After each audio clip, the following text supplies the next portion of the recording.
Hi everybody! If you're anything like me, you like to do art at your house sometimes. Now at my house, I do have some art supplies. I have crayons, I have markers, and I also have things like paper and scissors and some other things too. But every once in a while, I feel like doing watercolor painting at my house, and I don't have any watercolors. So today, I thought I would teach you how to make your own watercolor paint at home. It's actually not too hard, as long as you have somebody with you to help you. Are you ready? Okay, so you only need 7 things in order to make watercolor paints at home. The first thing that you need is an adult to help you make the watercolor paints.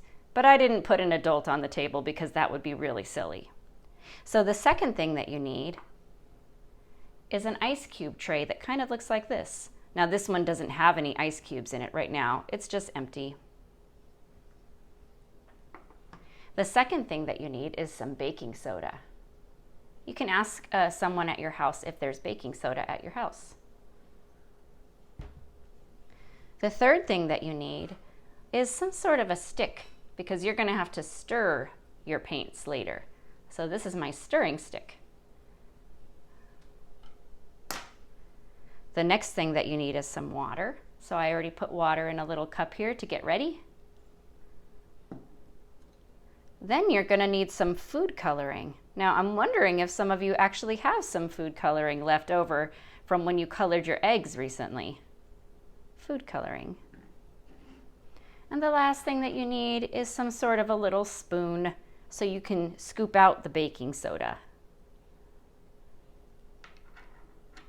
So the first thing I'm going to do is open my baking soda.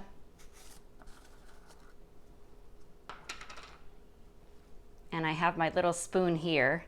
I'm just going to spoon some baking soda right into one of these ice cube trays. And I'm going to fill this tray up almost to the top. Nice. The next thing I'm going to do is choose a color. Eeny, meeny, miny, mo. Catch a tiger by the, there you go, yellow, my favorite. And I am going to squirt a couple of drops of yellow food coloring into the ice cube tray. Now don't worry if the food coloring doesn't look yellow. It's not going to look yellow yet. It's kind of a weird color. Next, water.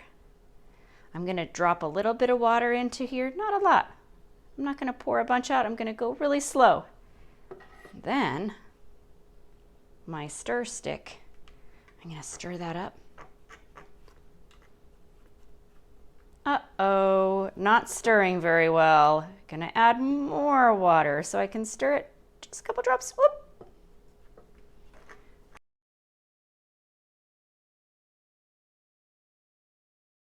Oh, yes, something's happening now. It's turning into a goopy mess. And that's perfect. That's exactly what I want to happen. I want to make a goopy mess. And I'm going to keep mixing until the color looks like a good color. Ooh, this is like a mustardy yellow color. Yes. Now this paint right now looks very goopy and thick. Look at it on my stirring stick. Blah, blah, blah.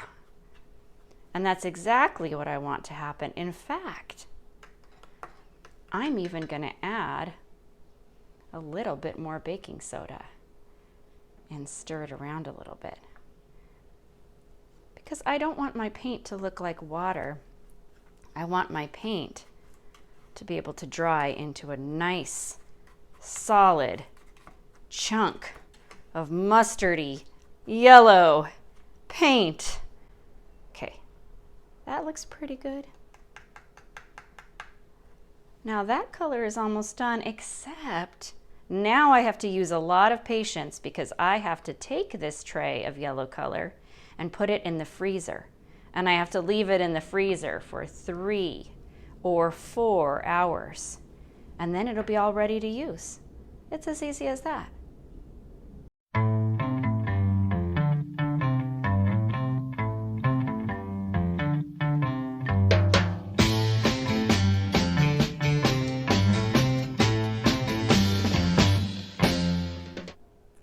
check it out. My paints are all done, and now I'm ready to take my paints over to the table and do some art. Yes! Okay, so to do my painting, I need my paints, and I need a little cup of water, and a paintbrush. Oh, and of course, some kind of paper. Now the paper I chose today was a paper plate because I wanted my paper to be nice and strong so it can stand the paints. Now you'll notice that I already drew a little picture on here. This is a picture of a sun, and I drew it on there with pen, and then I colored it in with some crayons. But for the middle part of my sun, I wanted it to have softer watercolor colors. And so that's why I'm going to use my paints. Well, let's choose red.